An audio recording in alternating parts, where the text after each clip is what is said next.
When Darul Islam is restored in the Arabian Peninsula, this is now the most dangerous and potent of all threats to the state of Israel. Dajjal will now attack. He's now in a day which is like our day.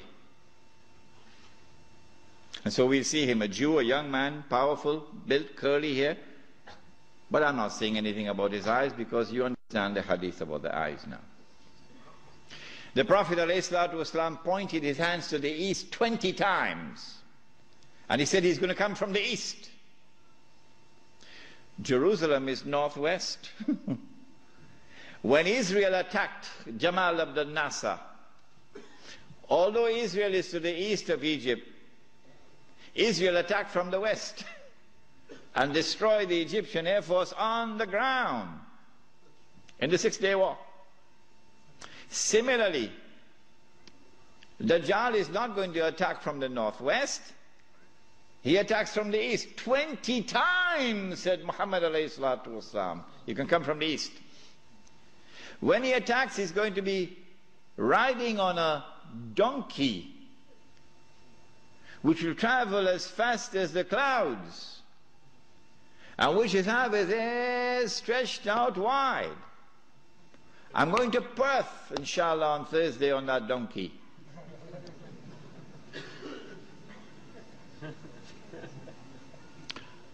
And so we're talking about fighter aircraft. And east of Medina and Mecca is the Saudi Air Force Base, which is now also an American Air Force Base in Dhahran. As they attack Mecca and Medina, the angels defend Mecca and Medina. This is there in Sahih Muslim. And the attack is diverted to Damascus. And then the confrontation takes place. Dajjal is outside and the Imam is inside the masjid. And now history repeats itself. The Jews are rubbing their hands. We got them now. There's no escape. We got them. We have them in our sights now. As someone else was rubbing his hands, as his army was approaching them, and in front of them was the sea, and behind them is the army, and they're rubbing their hands. We got them now. Who was he? Fir'aun. And so history repeats itself. But at the last moment, Allah subhanahu wa ta'ala says to Musa alayhi salam, take your rod and strike the water.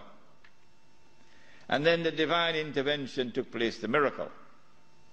And the believers were saved. وَإِذْ فَرَقْنَا بِكُمُ الْبَحْرَ فَأَنْجَيْنَاكُمْ وَأَغْرَقْنَا آلَ فِرْعَوْنَ وَأَنْتُمْ تَنْظُرُونَ. Now history repeats itself.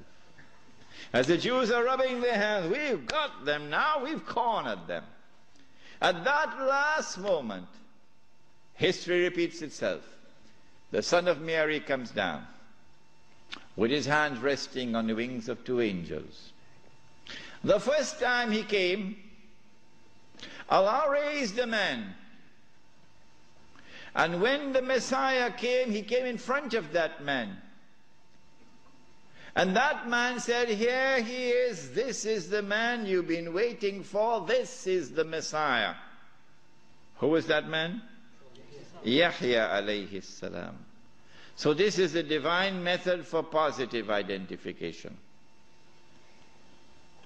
But Ibn Khaldun, may Allah bless him and have mercy on his soul, that great scholar, we are not fit to clean his shoes. Ibn Khaldun did not understand this. And Muhammad Iqbal, that great scholar, we are not fit to clean his shoes. But Muhammad Iqbal did not understand this.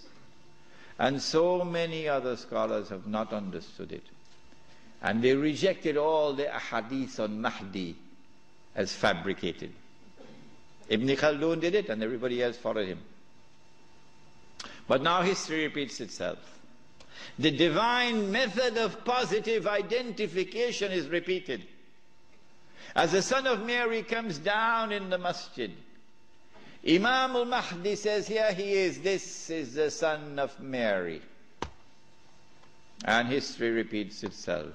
May Allah forgive Ibn Khaldun. And then the son of Mary responds and identifies himself. Imam asks him, you lead the salat. He says, no, you are the Imam, you lead. After the salat, then the confrontation takes place between the false Messiah and the true Messiah. And the false Messiah is killed. And then Gog and Magog are destroyed. The Sea of Galilee is dry. And after Gog and Magog are destroyed and Dajjal is killed, now the state of Israel is without any support. Now it's going to be a level battlefield. A level battlefield. I may be wrong, but I suspect that there's going to be a massive collapse of the world of modern technology.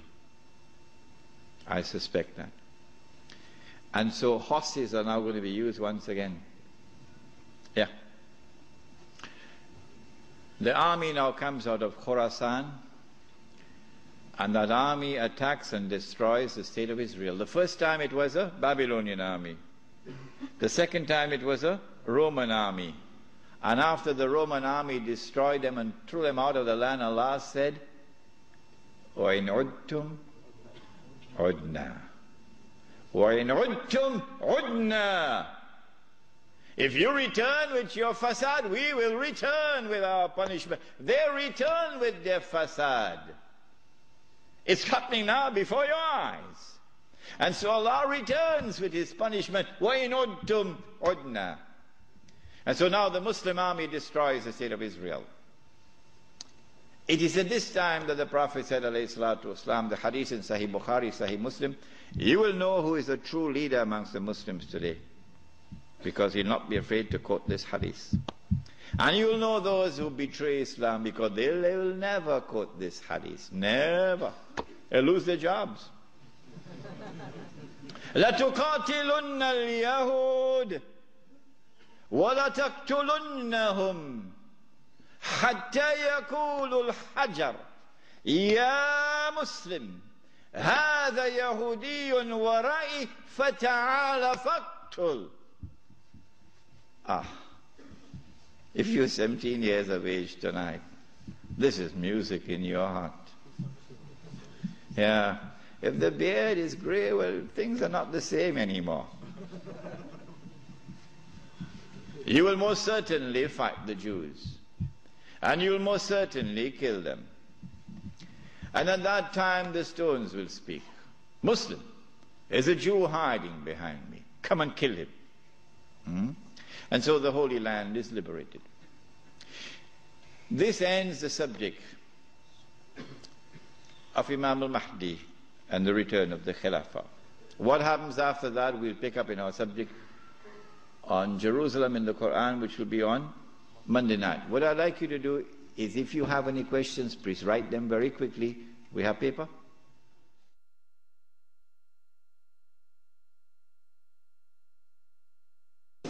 Question 1. Please define the geography of Khorasan. Where is Khorasan?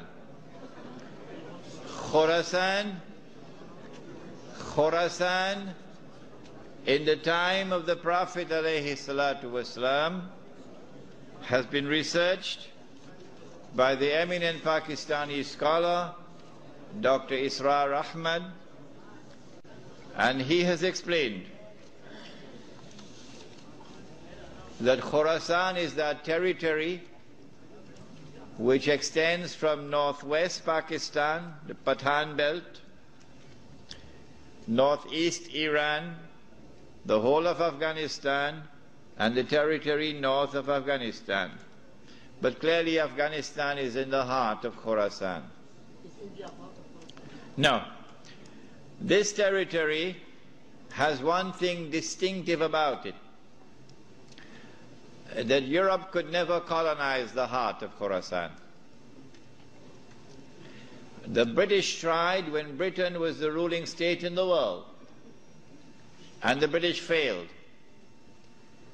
And then the Russians tried when they had the superpower, the Soviet Union. And after 12 years, the Russians failed. And guess who is trying now? Yes. The war in Khorasan has just begun, Mr. Bush. It has just begun. On that day, when Islam liberates Afghanistan, I believe it is that army which will be unstoppable until it reaches Jerusalem.